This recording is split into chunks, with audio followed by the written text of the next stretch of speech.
Exam অরবিটের online প্ল্যাটফর্মে তোমাদের আরও একবার স্বাগত জানাই। আজকে স্ট্যাটিক জিকের স্পোর্টস যে সেকশনটা আমি অলরেডি ফার্স্টের যে ক্লাসটা করিয়ে রেখেছি, আজকে আমাদের সেকেন্ড ক্লাস। দেখো আজকে এই সেকেন্ড ক্লাসে তোমাদের বিগত বছরে যে কোয়েশ্চেনগুলো এসেছে তার উপরই টপ 20 কোশ্চেন এনেছি। এই প্রশ্নগুলো তোমাদের আপকামিং ডেতেও যে পরীক্ষা আসতে চলেছে, সেটা সেন্ট্রাল গভর্নমেন্ট বা রাজ্য সরকারের যা পরীক্ষাই হোক না কেন, সেখানে স্পোর্টস থেকে যে গুরুত্বপূর্ণ প্রশ্নগুলো আসতে পারে বলে আমাদের মনে হয়, সেটা এই ক্লাসে তোমাদের জন্য রাখলাম। দেখো ক্লাসটা তোমাদের কেমন লাগে, যদি ভালো লাগে আমাদের চ্যানেলকে সাবস্ক্রাইব করে দেবে এবং আমাদের চ্যানেলের পাশে থাকবে। চলো বেশি কথা না বলে আমি সৌমেন স্যার তোমাদের শুরু করছি আজকে জেনারেল অ্যাওয়ারনেসের ক্লাস। তবে একটা কথা বলে দিই, ইউটিউবে তোমরা অনেক ভিড় দেখবে, কিন্তু সঠিক গাইডেন্স সেখানেই পাবে যেখানে আমার কাছে তোমরা জেনারেল অ্যাওয়ারনেসের উপর নানান রকম কোয়েশ্চেন পাবে, শিখতে পারবে তোমরা। আর ম্যাথমেটিক্স তোমাদের পল্লব স্যার তোমাদের গাইড করবেন। চলো আজকের ফার্স্ট ক্লাসের নয়, ফার্স্ট প্রশ্নটা একটু দেখে নিই। এই ক্লাসের প্রথম প্রশ্ন কি আছে না, 14ই অক্টোবর 2021 অনুযায়ী কোন ভারতীয় ফুটবলার পেলে 77 যে আন্তর্জাতিক গোল করার রেকর্ড সেটা ভাঙার জন্য খবরে এসেছিলেন, তাই তো, বা খবরে ছিলেন? দেখো এখানে যে পেলে, যে কথাটা এখানে পেলে, যে একজন ব্রাজিলের একজন বিখ্যাত ফুটবলার তোমরা জানো, তো তার নাম হচ্ছে পেলে। তো তার যে রেকর্ড যিনি ভেঙেছেন সেটা হচ্ছেন, চারটে অপশান এখানে দেওয়া আছে দেখো, তো চারটে অপশানের মধ্যে কোন অপশানটা হবে? তো পেলে আমি দেখো এই বলছিলাম, তো এখানে বাইচুং ভুটিয়া, সুনীল ছেত্রী, গুরপ্রীত সিং সান্ধু নাকি সন্দেশ ঝিঙ্গান। তো দেখো পাশে যে ছবিটা তোমাদের জন্য দিয়ে রেখেছি আমি, পাশে যে ছবিটা, এই ছবিটা তোমরা যারা পরিচিত তারা নিশ্চয়ই উত্তরটা এতক্ষণ করে ফেলেছো। উত্তরটা কি হবে না, উত্তরটা হবে অপশান বি, অর্থাৎ সুনীল ছেত্রী। Option B Sunil Chhetri. ইনি কি করেছেন না, ইনি পেলের রেকর্ড ভেঙেছেন, এবং কোন পরিপ্রেক্ষিতে বা কোন সময় ভেঙেছেন তার একটা একটা বিস্তর আমি কাহিনী বলে দিচ্ছি। দেখো 2021 সাল, 2021 সালই তোমাদের কোশ্চেনটা এখানে দেওয়া আছে, 2021 সাল। তো 2021 সালের একটা চ্যাম্পিয়নশিপ হচ্ছিল স্যাপ চ্যাম্পিয়ন, SAFF, মানে south Asian football federation championship. সেখানে মালদ্বীপের বিরুদ্ধে 78তম গোলটা করলেন এই সুনীল ছেত্রী, এবং রেকর্ড ভাঙলেন, পেলের রেকর্ড ভাঙলেন, 77 গোলের যে রেকর্ড সেটা টপকে গেলেন। ক্লিয়ার? শুধু তাই নয়, এই যে ফুটবলার যার কথা বলছি সুনীল ছেত্রী, তিনি প্রথম ভারতীয় ফুটবলার হিসাবে মেজর ধ্যানচাঁদ খেলরত্ন অ্যাওয়ার্ড পেয়েছেন, এবং ভারতীয় ফুটবল দলের ক্যাপ্টেনও ছিলেন। ভারতীয় ফুটবল দলের captain plus major Dhyan Chand Khel Ratna award. তার মানে খুব বড় মাপের একজন বিখ্যাত ফুটবলার ভারতীয়। ঠিক আছে, তো সুনীল ছেত্রী এখানে সঠিক উত্তর হবে। বাকি অপশনগুলো যদি দেখি, দেখো বাইচুং ভুটিয়া, ইনিও কিন্তু একজন কিংবদন্তি ফুটবলার। বাইচুং ভুটিয়ার তোমরা নাম শুনেছ। আচ্ছা, গুরপ্রীত সিং সান্ধু, ইনি হচ্ছেন একজন গোলকিপার, এবং সন্দেশ ঝিঙ্গান, ইনি হচ্ছেন শক্তিশালী একজন ডিফেন্ডার ছিলেন, এবং 2020 সালে অর্জুন পুরস্কারও পেয়েছিলেন। 2020তে অর্জুন পুরস্কার পেয়েছেন কিন্তু সন্দেশ ঝিঙ্গান। ক্লিয়ার? তাহলে বাকি সবাই যারা আছে তারা ফুটবলের সাথেই জড়িত, কিন্তু সঠিক উত্তর যেটা হবে সেটা হচ্ছে সুনীল ছেত্রী। চলো আমরা আজকে সেকেন্ড কোয়েশ্চেনটা দেখি। আজকের ক্লাসের সেকেন্ড কোয়েশ্চেন যেটা, যে আন্তর্জাতিক ফুটবল অ্যাসোসিয়েশন বোর্ড অর্থাৎ IFAB, এটা অনুযায়ী যে ফুটবলের যে গোলপোস্ট কোন রঙের হওয়া উচিত? আন্তর্জাতিক ফুটবল অ্যাসোসিয়েশন বোর্ড অনুযায়ী। ক্লিয়ার? চারটে অপশন, কালো, সাদা, লাল এবং নীল। দেখো পাশের ছবি দেখে তোমরা নিশ্চয়ই বুঝতে পারছো যে ফুটবল অ্যাসোসিয়েশন এই যে একটা তাদের যে নির্দেশ, সেই নির্দেশ অনুযায়ী ফুটবলের গোলপোস্টের রং উত্তর কি হবে? উত্তর অফকোর্স অপশান যেটা বি করবে না, যারা বি অপশান করবে তারা হচ্ছে একদম ঠিক করবে, অর্থাৎ অপশান বি সাদা। তাহলে এখানে সাদা কেন বলো তো? না, মাঠের যে সবুজ ঘাস আর বলের যে রং তার বিপরীতে সাদা রং সব থেকে বেশিভাবে স্পষ্টভাবে ফুটে ওঠে। এর জন্য খেলোয়াড়, রেফারি বা দর্শকদের জন্য গোল পোস্টের যে অবস্থান সেটা বুঝতে পারাটা খুব সুবিধা হয়। সেই জন্য আন্তর্জাতিক ফুটবল অ্যাসোসিয়েশন বোর্ডের তরফ থেকে ফুটবল গোলপোস্টের রং সাদা হওয়া উচিত, এবং সেটাই হয়ে থাকে। তো option B is the right answer. চলো আজকে 3 নম্বর কোশ্চেনটা একটু দেখে নিই। 3 নম্বর কোশ্চেনটা দেখো, একটি ম্যাচ চলাকালীন একটি সাধারণ খো খো দলে কতজন খেলোয়াড় থাকে? আগের দিনই ক্লাসে, যেটা আমাদের স্পোর্টসের যে ক্লাসটা হয়েছে 1 নম্বর ক্লাসে, সেখানে আমি বলেছিলাম খো খো দলে টোটাল কতজন প্লেয়ার থাকে। এখানেও আমি আরেকবার বলে দেবো, সেই প্রশ্নটাই একটু ঘুরিয়ে দিয়েছে এখানে। তো কতজন খেলোয়াড় থাকে ম্যাচ চলাকালীন? দেখো খো খো যারা খেলতে জানো বা যারা এই খেলাটা দেখেছো তারা নিশ্চয়ই অলরেডি কোশ্চেনটা হয়তো উত্তর করে ফেলেছো, তাই তো? তো দেখো খো খো এখানে ম্যাচ চলাকালীন অপশান যেটা হবে, option B is the right answer, অর্থাৎ 9 জন থাকে। এখানে উত্তর হবে 9 জন। যদিও ভালো করে শুনে রাখো, দলে কিন্তু কতজন থাকে না, দলে থাকে কিন্তু তোমার মনে রাখবে 12 জন। দলে থাকে 12 জন, অর্থাৎ 3 জন player as a substitute player হিসাবে কাজ করে। এখানে দুটো প্রশ্ন হতে পারে, ম্যাচ চলাকালীন খো খো দলে কতজন প্লেয়ার খেলে, তখন হবে 9 জন। যদি বলে খো খো টিমে কতজন থাকে, তখন হবে কিন্তু 12 জন। তো এখানেই একটু প্রশ্নটা ঘোরানো আছে, কতজন খেলে মানে ম্যাচ চলাকালীন কতজন খেলে তখন হবে 9 জন, কিন্তু কতজন টিমে থাকে তখন হবে 12 জন। ক্লিয়ার? আচ্ছা এবার দেখো 15 জন নিয়ে কোনো কি টিম হয় বা কিছু হয়? হ্যাঁ, রাগবি ফুটবলে যেটা হচ্ছে 15 জন থাকে, আর 11 জন তো তোমরা জানো ক্রিকেটে, ফুটবলে, হকিতে 11 জন প্লেয়ার থাকে। ক্লিয়ার? চলো আজকের প্রশ্নের যে উত্তর হলো সেটা হচ্ছে বি। আমরা যাব আজকে 4 নম্বর কোশ্চেনে, এবং 4 নম্বর কোশ্চেনটা কি বলছে একটু দেখে নেব, যে ক্রিকেটে বোলার নিচের কোনটির জন্য কৃতিত্ব বা উইকেট পান না। দেখো আমি একটা পাশে ছবি দিয়ে দিয়েছি, যে ছবিটা দেখে তুমি নিশ্চয়ই আন্দাজ করে ফেলেছো, আর 4টে অপশান দেখেই তুমি আন্দাজ করে ফেলেছো উত্তর কি হবে। তো দেখো উত্তর যেটা হবে এখানে, অফকোর্স উত্তর যেটা হবে option C is the right answer, অর্থাৎ রান আউট। রান আউটের যে কৃতিত্ব সেটা কিন্তু বোলারের থাকে না, মূলত ফিল্ডারের এই কৃতিত্বটা থাকে রান আউট। এটা সেই বিশ্ববিখ্যাত রান আউট, তোমাদের কিন্তু মনে আছে যারা ক্রিকেট খেলা ফলো করো, যার জন্য আমাদের বিশ্বকাপের স্বপ্ন প্রায় ভঙ্গ হয়ে গিয়েছিল, বিশ্বকাপের স্বপ্ন ভঙ্গ হয়ে গিয়েছিল, সেমিফাইনাল ম্যাচ ছিল, মনে পড়ছে আশা করি। তো চলো এটা হচ্ছে উত্তর কি হবে, option C is the right answer. চলো নেক্সট আমাদের পরের কোশ্চেন যদি দেখি, 5 নম্বর কোশ্চেন কি আছে সেশনে, যে বাস্কেটবল খেলার জায়গাকে কি বলা হয়। বাস্কেটবল যেখানে খেলা হয় সেই জায়গাটাকে কি বলা হয়, রিং, পিচ, কোর্ট না ফিল্ড। দেখো পাশে বাস্কেটবল খেলা হচ্ছে এরকম একটা ছবি আমি তোমাদের দিয়ে দিয়েছি, আশা করি দেখতে পাচ্ছ। তো এই যে ছবিটা দিয়ে দিয়েছি, এখানে এই জিনিসটাকে বা এই যেখানে খেলা হয় সেই বাস্কেটবলের খেলার জায়গাটাকে কি বলা হয়, কি উত্তর হবে এখানে? একদম ঠিক, যারা অপশান সি করছো তারা একদম ঠিক বলছো, যে court is the right answer for this question. তো এই কোশ্চেনের জন্য বাস্কেটবল খেলার জায়গাকে বলা হয় কোর্ট। তাহলে রিং কোনটাকে বলা হয়? রিং যেখানে খেলা হয়, রিং যেটা বলা হয় সেটা হচ্ছে বক্সিং, অর্থাৎ বক্সিং। তাহলে বক্সিং বা রেসলিং যে জায়গাটাতে খেলা হয় সেটাকে বলা হচ্ছে রিং। পিচ তো জানো ক্রিকেটের ক্ষেত্রে পিচ কথাটা ব্যবহার করা হয়, আর ফিল্ড মানে উন্মুক্ত মাঠ, মানে সেটা ফুটবল হতে পারে, সেটা হকি হতে পারে। ক্লিয়ার? আচ্ছা আর একটা এখানে জিনিস পড়ে সেটা হচ্ছে ডায়মন্ড, একটা আছে যে ডায়মন্ড। ডায়মন্ড কোন ক্ষেত্রে এই টার্মটা ব্যবহার করা হয় সেটা মনে রাখবে, বেসবলের ক্ষেত্রে। কি বল? বেসবল। বেসবল যেখানে তোমার ওয়ান সাইডে থাকে 9 জন প্লেয়ার, মানে খোখোর মতোই 9 জন প্লেয়ার, তো বেসবলে থাকে 9 জন। তো সেখানে ব্যবহার যে করা হয়, যে জায়গাটা যেটা ব্যবহার করা হয় সেটা হচ্ছে কি বলো, সেই ওয়ার্ডটা ব্যবহার করা হয় ডায়মন্ড। ক্লিয়ার? আশা করি বোঝানো গেল। তো উত্তর হচ্ছে C is the right answer. চলো আজকের পরের কোশ্চেন যদি দেখি, 6 নম্বর কোশ্চেনটা কি বলছে, বিশ্বের কোন দেশ সব থেকে বেশিবার টি-20 মহিলা ক্রিকেট বিশ্বকাপ জিতেছে। তো পাশের ছবিটা দেখে বুঝতে পারছো ভারত, ইংল্যান্ড, অস্ট্রেলিয়া আর ওয়েস্ট ইন্ডিজের মধ্যে কোনটা উত্তর হবে। তো টি-20 ওয়ার্ল্ড কাপ কিন্তু মহিলাদের সব থেকে বেশি বার যে জিতেছে যে টিমটা, ছবি দেখে বুঝতে পারছো অফকোর্স এটা হচ্ছে অস্ট্রেলিয়া। তো অস্ট্রেলিয়ার যে মহিলা টিম তারা টি-20 ওয়ার্ল্ড কাপ জিতেছে এখনো পর্যন্ত কতবার জানো? 6 বার। এখনো পর্যন্ত 6 বার তারা টি-20 ওয়ার্ল্ড কাপ জিতেছে। ক্লিয়ার? আচ্ছা ভারতের মহিলা টিম কিন্তু একবারও এখনো টি-20 ওয়ার্ল্ড কাপ জিততে পারেনি, তবে 50 ওভার্স যে ওডিআই ওয়ার্ল্ড কাপ সেটা কিন্তু খুব সদ্য জিতেছে। আচ্ছা পুরুষদের কথায় যদি আসি, পুরুষদের আমরা যদি বলি, পুরুষরা টি-20 ওয়ার্ল্ড কাপ ভারতের পুরুষ যে টিম সেটা টি-20 ওয়ার্ল্ড কাপ জিতেছে এখনো পর্যন্ত 3 বার। সেটা হচ্ছে প্রথমবার 2007-এ জিতেছে, 2024 এবং 2026, 3বার পুরুষদের টি-20 ক্রিকেট ওয়ার্ল্ড কাপ ভারত জিতেছে 3বার, কিন্তু ভারতীয় যে মহিলা ক্রিকেট দল তারা কিন্তু একবারও টি-20 ওয়ার্ল্ড কাপ জিততে পারেনি। তো এই প্রশ্নের উত্তর যেটা হবে, উত্তর হচ্ছে সি। ক্লিয়ার? চলো আজকে 7 নম্বর কোয়েশ্চেন একটু চলে আসি। 7 নম্বর কোয়েশ্চেনটা বলছে, একজন হাই জাম্পার একটা নির্দিষ্ট উচ্চতা অতিক্রম করার জন্য কয়টি সুযোগ পান।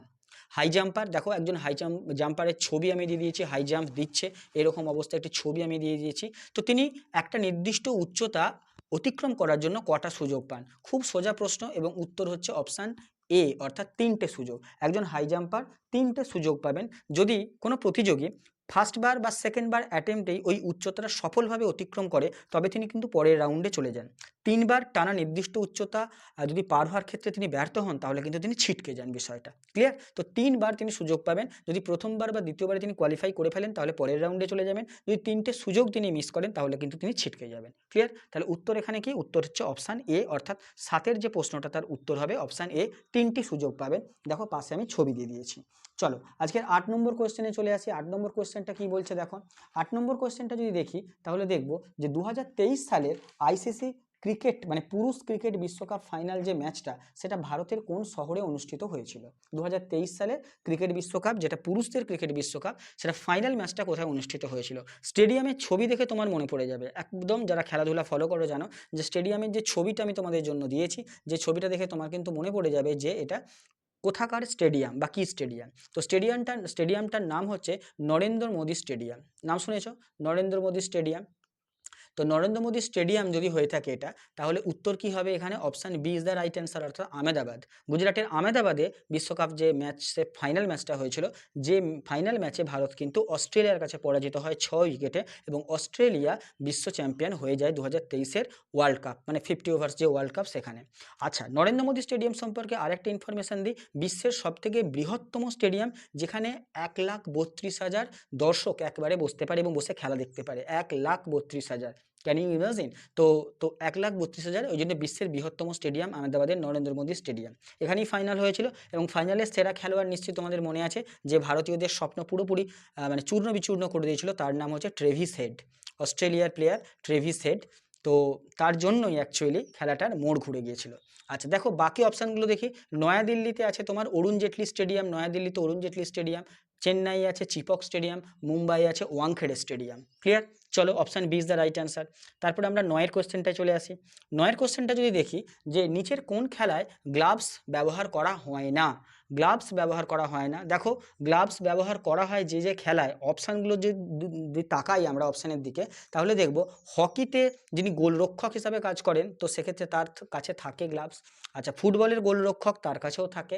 আর ক্রিকেটের ক্ষেত্রে যিনি উইকেট কিপিং করেন, তার কাছেও থাকে। তাহলে অপশান কি হবে? Option D is the right answer, অর্থাৎ বাস্কেটবলে কিন্তু কোনো রকম গ্লাভস ব্যবহার করা হয় না। আমি দেখো একটা ছবি দিয়ে দিয়েছি পাশে, যে ছবি থেকে তুমি একটু বুঝতে পারবে, যদি বাস্কেটবল খেলা তুমি দেখে থাকো, তাহলে আরও ভালোভাবে ব্যাপারটা পরিষ্কার হয়ে যাবে তোমার কাছে। তো option D is the right answer. চলো, 9এর কোশ্চেনের পর সরাসরি চলে যাই আজকের 10এর কোশ্চেন কি বলছে। 10এর কোশ্চেন বলছে, একজন অ্যাথলেটিকের নিক্ষেপ করার যে জ্যাভলিন বা বর্ষা কি গতিতে চলে, মানে ড্যাশ দিয়েছি আমি, কি গতিতে থাকে। মানে একজন জ্যাভলিন থ্রোয়ার যখন জ্যাভলিন থ্রো করেন, সেই কোন গতিতে এটা যায়। তো 4টে অপশান দেওয়া আছে: দোলন গতি, পর্যাবৃত্ত গতি, সরল রৈখিক গতি, না বক্র রৈখিক গতি। 4টে অপশান তোমাদের দেওয়া আছে। তো একজন জ্যাভলিন থ্রো, একজন ছবি দিয়েছি দেখো পাশে, সেই ছবিটা দেখে তুমি নিশ্চয়ই বুঝতে পারছো যে এইভাবে যদি থ্রো করে উনি, তোমার যদি দেখিয়ে দিই, যে উনি যদি এইভাবে থ্রো করেন, দেখো থ্রো করছেন একজন জ্যাভলিন থ্রোয়ার, এইভাবে থ্রো করছেন, এবং থ্রো হওয়ার পর এটা ঠিক এইভাবে গিয়ে তবে এইভাবে আসছে, তাই না? তো এই গতিটাকে কি বলে? এই গতিটাকে এখানে অপশান অনুযায়ী option D is the right answer, অর্থাৎ বক্র রৈখিক গতি। তাই তো, যখন কোনো অ্যাথলেটিক জ্যাভলিন থ্রো করেন, সেটি সোজা রাস্তায় না গিয়ে একটা ধনুকের মতো বাঁকা পথে যায়, দেখতে পাচ্ছ নিশ্চয়ই, এবং অবশেষে মাটিতে পড়ে। বিজ্ঞানের ভাষায় এটাকে প্রজেক্টাইল মোশনও বলা হয়ে থাকে। ক্লিয়ার? তো আমাদের এই জ্যাভলিন থ্রোয়ার হিসাবে ভারতের যিনি স্বর্ণপদক জিতেছেন অলিম্পিকে, তার নাম হচ্ছে নীরজ চোপড়া। নিশ্চয়ই তোমরা জানো নীরজ চোপড়া। তো জ্যাভলিন থ্রোয়ার একজন প্লেয়ার। তো ইনি যেদিন ওই অলিম্পিকে তোমার এই ভারত অলিম্পিকে যেদিন তিনি স্বর্ণপদক জয়লাভ করেছিলেন, সেই দিনটা কিন্তু মনে রাখবে একটু, 7th আগস্ট। সেই দিনটা হচ্ছে 7th আগস্ট, যে দিনটাকে আমরা পালন করে থাকি national javelin throw day. 7th August হচ্ছে ন্যাশনাল জ্যাভলিন থ্রো ডে পালন করে থাকি। তো যাই হোক, এই প্রশ্নের উত্তর কী হবে বললাম, অপশান ডি, এবং কোন গতিতে যায় সেটাও আমি বলে দিলাম। তো অপশান ডি এখানে রাইট অ্যান্সার। চলো, আজকের 11 নম্বর কোশ্চেনটা দেখি। 11 নম্বর কোশ্চেন বলছে, নিচের কোনটি ফুটবল রেফারির জন্য বাধ্যতামূলক সরঞ্জাম নয়? একজন ফুটবল রেফারি, তার ক্ষেত্রে বাধ্যতামূলক সরঞ্জাম নয় কোনটি? লাল এবং হলুদ কার্ড, সাদা পতাকা, বাঁশি, নাকি ঘড়ি? তো একজন ফুটবল রেফারির পাশে যে ছবিটা দেওয়া আছে, ছবি দেখে কি বুঝতে পারছো? দেখো ছবিটা, দেখো ছবি দেখে কি বুঝতে পারছো? একজন ফুটবল রেফারির হাতে দেখো ঘড়ি রয়েছে, অফকোর্স। তাহলে ঘড়িটা কি দেওয়া আছে? বাধ্যতামূলক অবশ্যই। একটা বাঁশি রয়েছে, দেখতে পাচ্ছ নিশ্চয়ই, দেখো বাঁশি একটা রয়েছে। তো একটা বাঁশি রয়েছে, এটাও কিন্তু একটা বাধ্যতামূলক সরঞ্জাম। আর কি রয়েছে? আর জানো তোমরা যে এই হলুদ কার্ড এবং লাল কার্ড এটাও কিন্তু থাকে। যখন কোনো প্লেয়ারের তোমার মাঠের মধ্যে কোনো খারাপ ব্যবহার হয়, বা মাঠের মধ্যে কোনো রকম বিশৃঙ্খলার সৃষ্টি করে, সেক্ষেত্রে তোমার কি দেওয়া হয়? অনেক সময় হলুদ কার্ড দেখানো হয়। অনেক সময় কেউ কাউকে যখন জোর করে ফেলে দেয়, মানে বল বল খেলতে গিয়ে, বা বল যখন এক পার থেকে আরেক পায়ে যায়, যখন জোর করে, যখন মানে একটা মানে ক্যাওসের সৃষ্টি করে খেলার মাঠের মধ্যে, তখন আমরা তাকে লাল কার্ড দেখে বাইরে বার করে দিই। তো এইরকমও থাকে। সেজন্য লাল কার্ড আর হলুদ কার্ড যেটা রেফারির কাছেই থাকে। তাহলে এখানে অপশান যেটা হবে সেটা হচ্ছে option B is the right answer, option B, অর্থাৎ সাদা পতাকা। রেফারির কাছে কিন্তু এরকম টাইপের কোনো সাদা পতাকা থাকে না। ফুটবলে সাদা পতাকার কোনো ব্যবহারও নেই। তবে পতাকা থাকে মূলত যারা অ্যাসিস্ট্যান্ট রেফারি, যারা এই কাজটা করে, তাদের কাছে উজ্জ্বল হলুদ এবং লাল রঙের পতাকা থাকে। ক্লিয়ার? যেটা আমরা লাইসম্যান বলে থাকি, বা অ্যাসিস্ট্যান্ট রেফারি বলে থাকি। তো এখানে কিন্তু রেফারির কাছে এই জিনিসটা হবে না। Option B is the right answer. চলো, আজকের 12 নম্বর কোশ্চেনটা চলে আসি। 12 নম্বর কোশ্চেন বলছে, নিচের কোন ক্রীড়া ইভেন্টটি ভারত কখনো আয়োজন করেনি? কোনটা এখনো পর্যন্ত ভারত আয়োজনই করেনি? তাই তো এটা বলতে চাইছে। চারটে অপশান দেখো, আইসিসি পুরুষ ক্রিকেট বিশ্বকাপ, কমনওয়েলথ গেমস, এশিয়ান গেমস নাকি অলিম্পিক গেমস, কোন ইভেন্টটা ভারত এখনও আয়োজন করেনি এখনও পর্যন্ত? কি উত্তর হবে বলো তো? না, উত্তর এখানে তুমি বুঝতে পারছো কি উত্তর হবে? উত্তর হবে এখানে option D is the right answer, অর্থাৎ অলিম্পিক। অলিম্পিকের আয়োজন এখনও পর্যন্ত ভারত সরকার করেনি, তবে 2036 সালে অলিম্পিক আয়োজনের বিড করার পরিকল্পনা ভারত সরকার করেছে 2036 সালে। ক্লিয়ার? তাহলে বাকি যে ইভেন্টগুলো আছে সেখানে নিশ্চয়ই ভারত সেগুলো আয়োজন করেছে। যেমন আইসিসি পুরুষ ক্রিকেট বিশ্বকাপ, যেটা 2023 সালেই ভারত আয়োজন করেছিল এককভাবে, 2023 সালে আয়োজন করেছিল এককভাবে। আচ্ছা, কমনওয়েলথ গেমস যদি বলি, সেটাও ভারত আয়োজন করেছে 2010-এ, ভারত আয়োজন করেছে 2010-এ আয়োজন করেছে, এবং সেটা হয়েছিল তোমার দিল্লিতে। 2010-এ হয়েছিল কমনওয়েলথ গেমস। আর এশিয়ান গেমস যদি বলো, এটাও ভারত আয়োজন করেছিল 1951 সালে ভারত আয়োজন করেছিল এশিয়ান গেমস। তার সাথে সাথে 1982 সালেও ভারত আয়োজন করেছিল এশিয়ান গেমস। তাহলে 1951 এবং 1982 এই 2 বছরই এশিয়ান গেমস ভারত আয়োজন করেছিল। তাহলে উত্তর কি হবে? উত্তর option D is the right answer. চলো আজকের 13 নম্বর কোয়েশ্চেনটা একটু দেখে নিই। 13 নম্বর কোয়েশ্চেন বলছে, বিরসা মুন্ডা আন্তর্জাতিক হকি স্টেডিয়াম, যা বিশ্বের বৃহত্তম আসন বিশিষ্ট হকি স্টেডিয়াম, সেটি নিচের কোন রাজ্যে অবস্থিত? উত্তরপ্রদেশ, ওড়িশা, মহারাষ্ট্র নাকি গুজরাট? দেখো, এই যে হকি স্টেডিয়ামের কথা আমি বলছি, যার ছবিটা আমি তোমাদের পাশে দিয়ে দিয়েছি বোঝার জন্য খুব সহজে, এবং হকি স্টেডিয়ামটা কতটা সুন্দর দেখাচ্ছে ছবিতে সেটা একটু দেখে নাও। তো এই যে হকি স্টেডিয়ামটা, সেটা কোথায় আছে? না, সেইটা আছে উত্তর option B is the right answer, অর্থাৎ ওড়িশার যে রাউরকেল্লা শহর, সেই রাউরকেল্লা শহরে অবস্থিত, এবং বিশ্বের মধ্যে বৃহত্তম আসন বিশিষ্ট হকি স্টেডিয়াম, যেখানে একসাথে প্রায় 20,000 দর্শক বসে খেলা দেখতে পারে।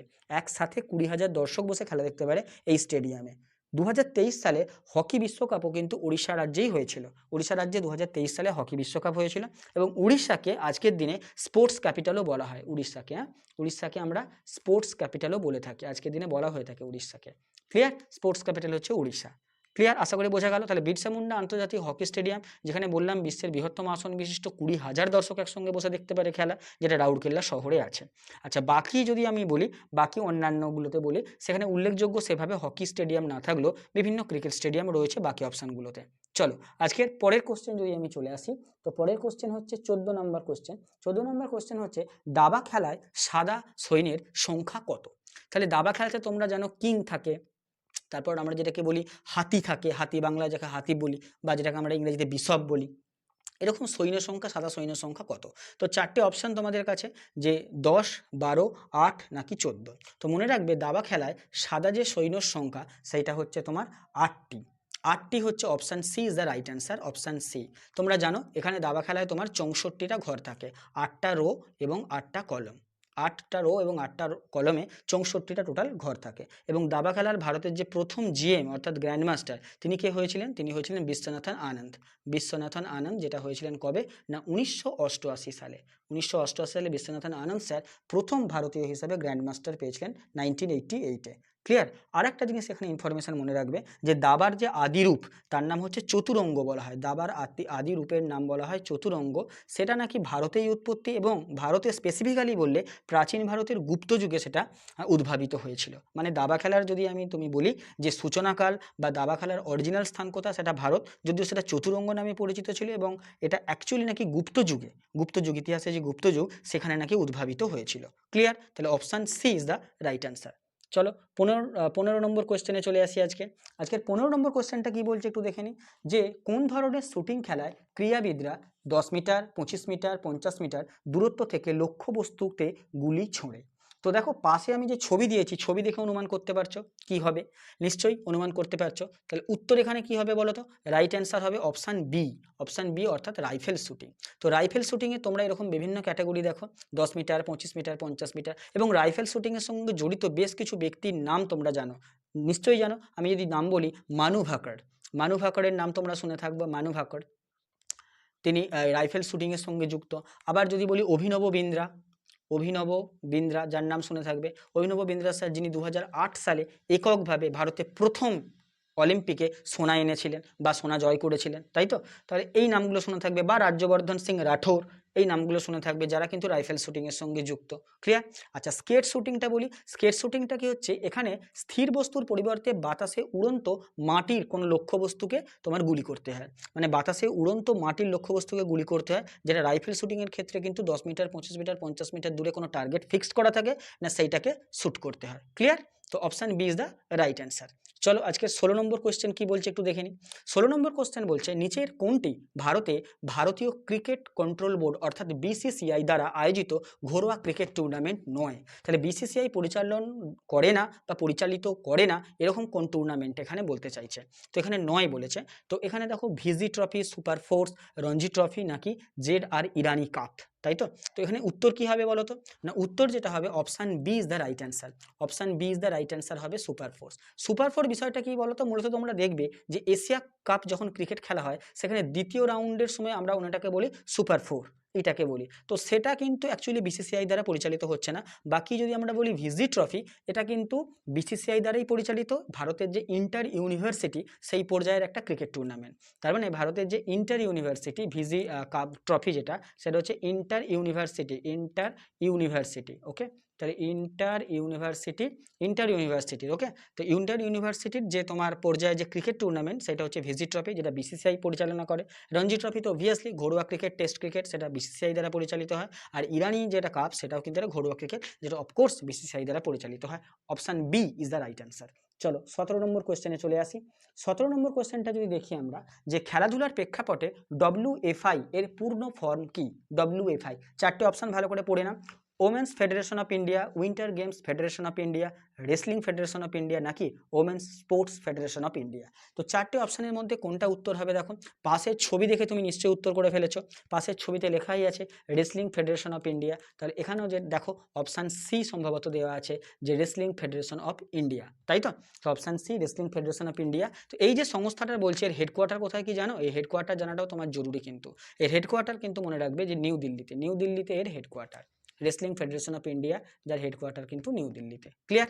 চলো এরপরে যদি আমরা দেখি যে রেসলিংয়ের ক্ষেত্রে প্রথম ভারতীয় যে অলিম্পিকে স্বাধীনতার পর, অবশ্যই স্বাধীনতার পর অলিম্পিকে প্রথমবার ব্রোঞ্জ এনেছিলেন বা পদক এনেছিলেন যদি বলি, সেটা হচ্ছে 1952 অর্থাৎ 1952 সালে। তার নাম তোমরা শুনে থাকবে, পরীক্ষায় এসেও থাকে, কে ডি যাদব। ওকে? তো কে ডি যাদব ইনি 1952 সালে স্বাধীনতার পর স্বাধীন ভারতে প্রথম ব্যক্তিগতভাবে অলিম্পিক থেকে কোনো পদক এনেছিলেন, যেটা ব্রোঞ্জ এনেছিলেন এই রেসলিং থেকেই কিন্তু। যেই রেসলিং ফেডারেশনের কথা বলছি তার হেডকোয়ার্টার বর্তমানে নিউ দিল্লিতে, এবং যে ব্যক্তি এনেছিলেন প্রথম পদক সেটা হচ্ছে কে ডি যাদব। এছাড়াও রেসলিংয়ের সঙ্গে অনেক বড় বড় ব্যক্তিত্বের নাম তোমরা জানো। একজনের নাম তোমার সুশীল কুমারের নাম জানো, সাক্ষী মালিকের নাম জানো, বা বিনেশ ফোগাট, গীতা ফোগাট, এই নামগুলো আমার এখনও এই মুহূর্তে মনে পড়ছে। তো তারাও কিন্তু অ্যাকচুয়ালি রেসলিংয়ের দিগ্গজ performer. Clear? Option C is the right answer. চলো 18 নম্বর কোয়েশ্চেনটায় চলে আসি। 18 নম্বর কোয়েশ্চেনে দেখি বিশপ এই শব্দটা কোন খেলার সাথে যুক্ত? কোন একটা প্রশ্ন করাতে গিয়ে সম্ভবত আমি বললাম এই শব্দটার কথা। বিশপ শব্দটি কোন খেলার সাথে যুক্ত? দেখে নাও একটু ভালো করে। পাশে ছবি দেওয়া আছে, অফকোর্স তোমরা বুঝেই গেছো যে উত্তর কি হবে। না, উত্তর এখানে অফকোর্স হবে সেটা হচ্ছে অপশান বি, দ্যাট ইজ দাবা। দাবার সঙ্গে জড়িত যে শব্দটা সেটা হচ্ছে বিশপ। মানে বিশপ যেটাকে আমরা বাংলায় কি বলি জানো? বাংলায় যারা এই দাবা খেলতে জানো বা দাবা সম্পর্কে যাদের একটু জ্ঞান আছে, বাংলায় সাধারণত আমরা হাতি বলি, হাতি। ঠিক আছে? তো বিশপ যেটা সেটাই হচ্ছে হাতি বলি। প্রতিটা প্লেয়ারের কাছে দুটি করে বিশপ থাকে। আচ্ছা, দাবা যদি আমরা অন্যান্য টার্মগুলো বলি, দাবার আরও বেশ কিছু টার্ম আছে, তার নাম হচ্ছে চেকমেট। তো চেকমেট এটাও দাবার একটা ইম্পর্টেন্ট টার্ম। আচ্ছা, তারপরে স্টেলমেট, স্টেলমেটও কিন্তু দাবার একটা ইম্পর্টেন্ট টার্ম। তারপরে আছে দাবার একটা ইম্পর্টেন্ট টার্ম আছে গ্যাম্বিট, এটাও কিন্তু দাবার একটা ইম্পর্টেন্ট টার্ম। ক্লিয়ার? তো এই টার্মগুলো হচ্ছে দাবার ক্ষেত্রে ব্যবহার করা হয়। তাহলে দাবার option B is the right answer. Clear? চলো নেক্সট আমরা পরবর্তী কোশ্চেনে চলে আসি। আজকের 19 নম্বর কোশ্চেন কি বলছে একটু দেখব। 19 নম্বর কোশ্চেনে আছে যে অলিম্পিক পদকজয়ী বিজেন্দর সিং ভারতের কোন রাজ্যের বাসিন্দা? দেখো পাশে আমি ছবি দিয়ে দিয়েছি বিজেন্দর সিংয়ের। তো তিনি কোন রাজ্যের বাসিন্দা এটাও কিন্তু পরীক্ষায় আসতে পারে, এবং এটা কিন্তু প্রিভিয়াস ইয়ারে এসেছে অলরেডি। তাই তো? চারটে অপশান, পাঞ্জাব, দিল্লি, হরিয়ানা এবং মহারাষ্ট্র। তো কোন রাজ্যের বাসিন্দা হচ্ছে অলিম্পিক পদকজয়ী বিজেন্দর সিং? তো এটা অপশান সি হচ্ছে রাইট অ্যান্সার হবে। মানে বিজেন্দর সিং অপশান সি অর্থাৎ হরিয়ানা রাজ্য থেকে বিলং করেন হচ্ছেন অলিম্পিক পদকজয়ী বিজেন্দর সিং, যিনি হচ্ছেন অ্যাকচুয়ালি অলিম্পিক বক্সিং, ইনি অ্যাকচুয়ালি যদি আমি স্পোর্টসটার নাম বলি তাহলে সেক্ষেত্রে বক্সিংয়ের সাথে যুক্ত, এবং 2008-এর যে বেজিং অলিম্পিক সেখানে কিন্তু তিনি ব্রোঞ্জ জিতেছিলেন, অর্থাৎ 2008-এর বেজিং অলিম্পিক যেখানে কিন্তু তিনি কি জিতেছিলেন, ব্রোঞ্জ জিতেছিলেন। কোত্থেকে না বক্সিং এই বিভাগ থেকে ব্রোঞ্জ জিতেছিলেন। এবং 2009 সালে রাজীব গান্ধী যে খেলরত্ন পুরস্কার, তৎকালীন সময়ে রাজীব গান্ধী খেলরত্ন পুরস্কার সেই সময় তাকে দেওয়া হয়েছিল, বর্তমানে যদিও এখন নাম করা হয়েছে মেজর ধ্যানচাঁদ খেলরত্ন পুরস্কার, মানে রাজীব গান্ধী খেলরত্ন পুরস্কার সেই সময় নাম ছিল, 2009 সালে তিনি সেটা পেয়েও ছিলেন, হরিয়ানা থেকে বিলং করেন। ক্লিয়ার? হরিয়ানা থেকে দেখবো আমরা বিজেন্দর সিং ছাড়াও আরও অনেক ব্যক্তি, আরও নামকরা ব্যক্তি, বিভিন্ন দিগ্গজ ব্যক্তি যারা খেলাধুলার সঙ্গে যুক্ত, তারা জড়িত। যেমন এইমাত্র আমি বললাম নীরজ চোপড়ার নাম, আবার কপিল দেব যিনি হরিয়ানার হ্যারিকেন নামে পরিচিত, তো তিনিও ক্রিকেট থেকে বিলং করতেন, তো তিনি হরিয়ানা থেকেই আসতেন। সাক্ষী মালিক, তা সাইনা নেহওয়াল, ব্যাডমিন্টন সাইনা নেহওয়াল এবং গীতা ফোগাট, এনারা প্রত্যেকেই কিন্তু হরিয়ানা থেকে বিলং করেন, এবং হরিয়ানা রাজ্য থেকে বেশ কিছু খেলোয়াড় যারা অলিম্পিকে ভারতের মুখ উজ্জ্বল করেছেন। তো এখানে উত্তর যেটা হবে সেটা হচ্ছে 19-এর সি উত্তর হবে। চলো আজকের এই সেশনের লাস্ট কোয়েশ্চেন যেটা আমি তোমাদের জন্য রেখেছি সেটা হচ্ছে, দেখো কোন খেলার শব্দবন্ধনীটি ক্রিকেটের সাথে যুক্ত নয়? শব্দবন্ধনীটি ক্রিকেটের সাথে যুক্ত নয়, হ্যাট্রিক, ফলো থ্রু, ক্রিজ নাকি স্প্রিন্ট? তো দেখেই বুঝতে পারছো হ্যাট্রিক যে শব্দটা সেটা অবভিয়াসলি সেটা ক্রিকেটের সাথে যুক্ত, জানো নিশ্চয়ই। ফলো থ্রু ক্রিকেটের সাথে যুক্ত, ক্রিজ যেটা আমরা বলে থাকি ক্রিজ সেটাও কিন্তু ক্রিকেটের সাথে যুক্ত। অফকোর্স অপশান ডি যেটা আছে, অপশান ডি অর্থাৎ স্প্রিন্ট কিন্তু ক্রিকেটের সাথে যুক্ত কোনো টার্ম নয়, মূলত দৌড় বা সাইক্লিং এর সাথে যুক্ত হচ্ছে স্প্রিন্ট শব্দটা। ক্লিয়ার? তো আজকে এই সেশনে আমরা 20টা কোয়েশ্চেন করালাম, 20 কোয়েশ্চেন করালাম। কোয়েশ্চেনগুলো যদি তোমাদের ভালো লাগে, আমাদের চ্যানেলে প্রথমবার হয়ে থাকলে আমাদের চ্যানেলকে সাবস্ক্রাইব করে দেবে এবং আমাদের চ্যানেলের পাশে থাকবে। এবং এরকম ধরনের সেশন তোমরা যদি আরও পেতে চাও বা তোমাদের যদি কোনো সাজেশন থাকে তোমরা অবশ্যই আমাদের জানাবে। আমরা আরও এরকম নানান রকম জেনারেল অ্যাওয়ারনেসের সেশন আনবো যেগুলো আপকামিং যে কোনো পরীক্ষায় তোমাদের কাজে লাগবে। আজকের মতো সেশনটা এই পর্যন্তই রাখলাম, পরবর্তী কোনো দিন অন্য কোনো সেশনে আবার দেখা হচ্ছে। আপাতত থ্যাংক ইউ।